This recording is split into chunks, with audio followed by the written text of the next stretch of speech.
first ever free agency period, starting this off season, starting with the announcement of the CBA earlier this year, that free agency period was going to be included within that collective bargaining agreement. So we were anticipating some things, hoping, bracing yourself for the worst, hoping for the best. But I would imagine that with the lack of kind of major news, and it's more sort of the regular offseason initial roster moves, there was perhaps one significant move that may have impacted you if you were a Gotham FC supporter or a Washington Spirit supporter. If you were sort of keeping an eye within those two spaces, that is the news that we are going to start with. The name that did capture headlines during that evening was Kelley O'Hara, United States Women's National Team defender, announced her move on an episode with Men in Blazer. O'Hara is going from the Washington Spirit and will be joining New Jersey, New York, Gotham FC. A bit of a return for O'Hara. The last time, this is not the first time that she's ever played with a New Jersey side. She was with Sky Blue FC for the majority of her NWSL career from 2013 through 2017, and eventually now making her return with the rebrand, newly rebranded, right, Gotham FC. So it was cool. I liked it. After having a whole day of just sort of clubs kind of making their roster drops, there wasn't a big player move, a player that came out and said, hey, I'm taking my talents to XYZ club. And then we got that later that evening with this move in O'Hara. What were some of your initial reactions when you saw the news drop, Lisa? I mean, I love that Kelley O'Hara did it in style, right? Yeah. Like, this is the very first free agency window in the NWSL, and she became the first player to act on that free agency and take this move. And so she wasn't just going to tweet out a picture of her with the New York City skyline in the background and say, hey, I'm going to Gotham. She went all out with it. And I think that's something that's really special, because this is a huge deal for the league to have free agency, for a player like Kelley O'Hara, a U.S. women's soccer legend, who has been, as you said, formerly with the New Jersey side, formerly Sky Blue, for 5 years of her career, to be returning and going home after winning an NWSL championship with Washington Spirit. So the fact that she got the gear, she went on Men in Blazer, she did a big like sweatshirt reveal where she stood up and put it on and showed off that she was going to Gotham, and then proceeded to do like a bit of a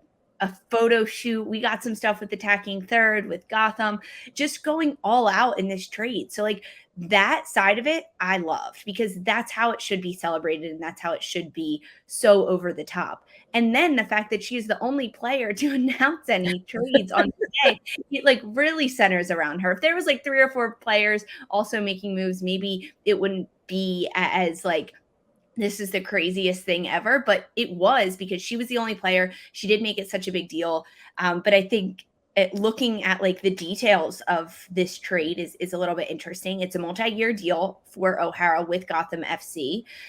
She will be heading to a Gotham side that needs a little bit of help. They need help. And to bring a player like Kelley O'Hara to this team is a step in the right direction. I'm looking at it from Gotham's perspective first, right? And for Kelley O'Hara's perspective first, because this is a player that is a veteran in the league. She's also played in this area before. She understands how to win championships. We just saw her do it most recently in 2021 with Washington Spirit. She's been on the national team. She's been dealing with a bit of like lingering hip issues. So I think that's something to kind of be aware of. She's 34 years old. So it comes down to like managing her game at this point. But going to a side like Gotham that had a pretty bad 2022. They had a bad season. They didn't have a lot of depth. They couldn't generate a lot of consistency on the pitch.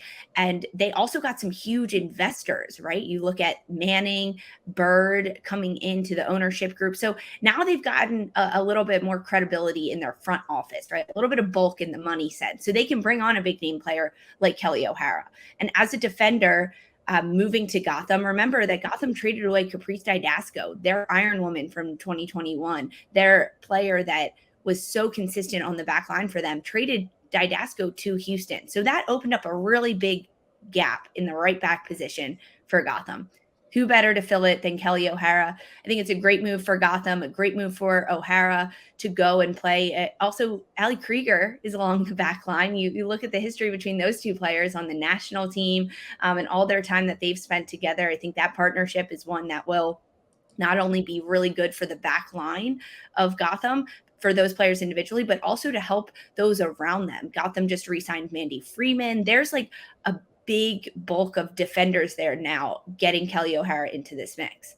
Now, Sandra, I also want to talk about the Washington Spirit side of it, because Washington Spirit let go of a great defender in Kelley O'Hara. And I'm not sure how hard they worked. I don't know the ins and outs of the deals, or if O'Hara was, I am getting out of here. I'm going to New York. That's where I want to be. It's where I want to play. I obviously don't know the details of that, but this is a really big loss for a team like Washington Spirit that also had a pretty bad 2022 season. I mean, you look at both of these teams, Washington and Gotham, like they didn't do too hot last year. So it's in terms of that, maybe like a lateral move for O'Hara, but I think that Gotham is a team that really is on the build. And this past year, it was a build, right? They got rid of their coach midseason in Scott Parkinson. They brought on Hugh Menzies as an interim, and they signed Juan Carlos Amaros from Houston. So now they've got the head coach. They've got a big name player like O'Hara in place.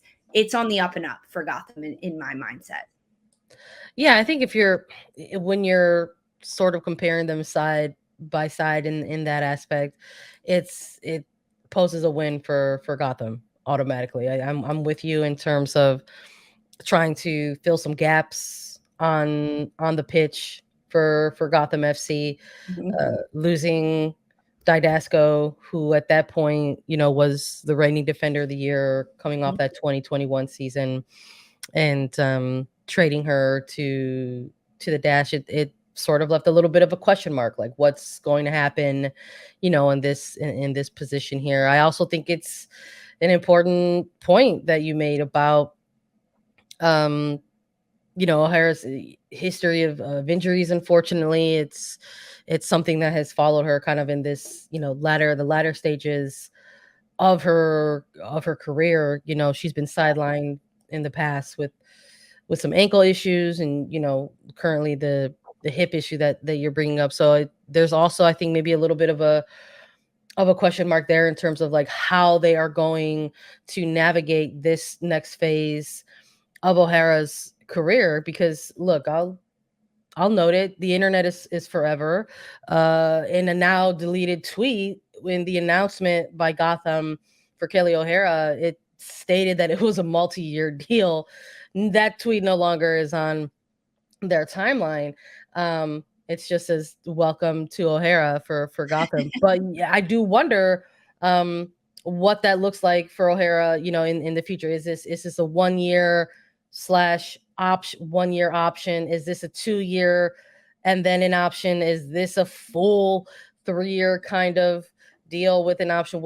We'll see. I think the details of that have yet to drop. I don't see it off of Gotham's website at the moment, but I am a little curious about that. Like, how are they going to manage a veteran's minutes like that, especially in light of a World Cup year?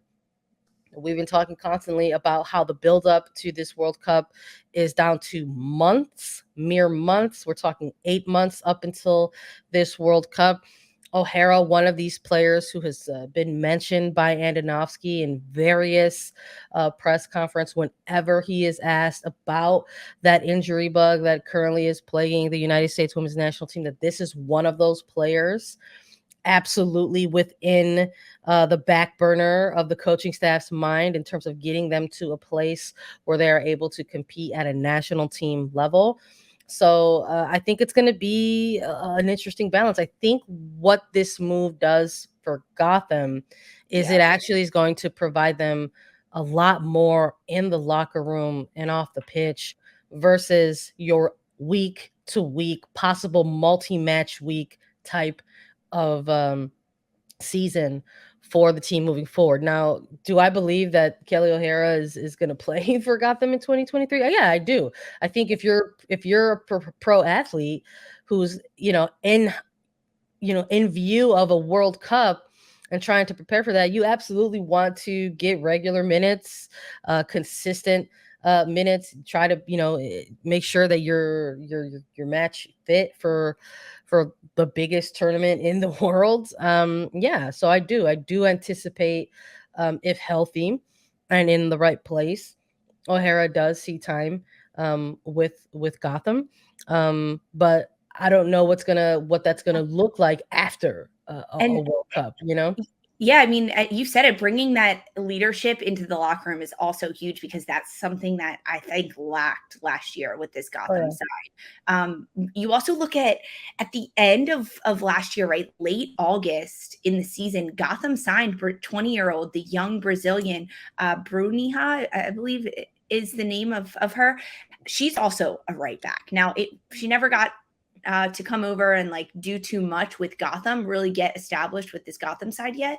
But I think to have a 20-year-old Brazilian international playing in that right back position, and then bring in someone like Kelley O'Hara, who's also a right back, that partnership is going to be really, really crucial, right? Who else do you want a young 20-year-old learning from than a superstar veteran like Kelley O'Hara, who has played that position in World Cups, in Olympics, winning NWSL championships? So I think it's a really good long-term decision for Gotham to get a player like Kelley O'Hara for this year leading into the World Cup. She's going to contribute. You know that. She's going to go all out. But then moving forward, how she really leads and helps the younger players get acclimated, learn the league. Any young player that comes along, I mean, Kelley O'Hara is a veteran and a person and a player that teaches them, brings them under yeah, their wing and says, hey, this is how you be a professional. This is how you handle these stressful situations. This is how you play in a game. This is how you conduct yourself in interviews and in locker rooms.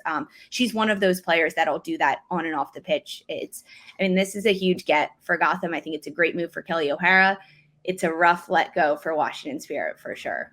yeah. I think coming out of that announcement, you saw like an immediate response from the Spirit as well. We heard from Spirit owner Michelle King, and we also heard from club president Mark Kirkran.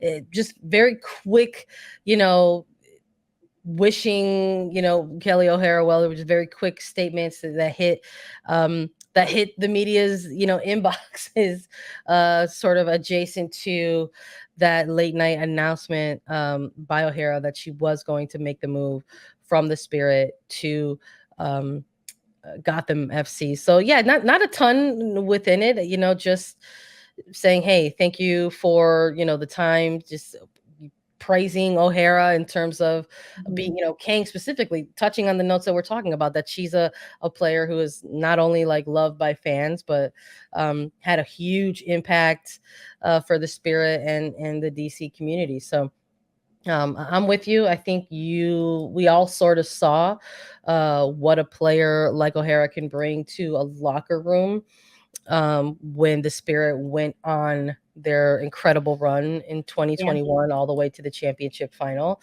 And I'm with you 100%. I think that Yeah. that's something that this Gotham team desperately needs as they And try to get back into the postseason, because to go from just finally clinching a 6 spot in 2021, getting eliminated in the quarterfinal, and then going on the 2022 that they did, you have to anticipate or have to imagine that that was a bit of a disappointment across the board for the players themselves, who were having to navigate that season, and the front office, who is tasked with putting together a successful path for these yeah, players. So I'm excited to see. It almost sort of feels like maybe this is the first, right? Perhaps this is the first of moves that we're going to see from that will be, Gotham in this offseason. yeah. That's a little bit what it felt like to me.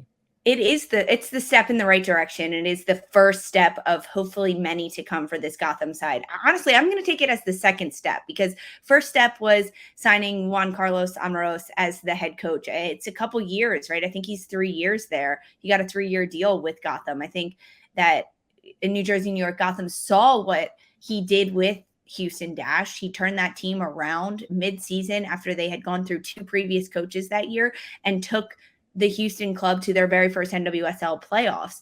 And now they bring him to Gotham. I think that's the first step. Getting Kelley O'Hara is the second step. And if we look ahead a little bit farther, we talked about NWSL announcing their draft in January in Philadelphia. It's back in person. We went through the draft order. Gotham FC has the number 1 draft pick. And if they can do anything with that, we saw how the number 1 draft pick went in 2022.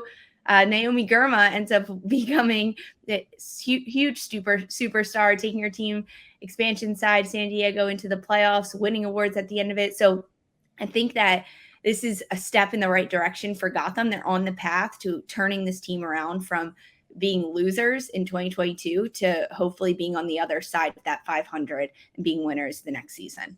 We love a worst to possibly first storyline. I'm not saying that yet. I'm not saying. We'll see. I mean, no one was saying it about Kansas City, and then we had to start talking about it in that type of way.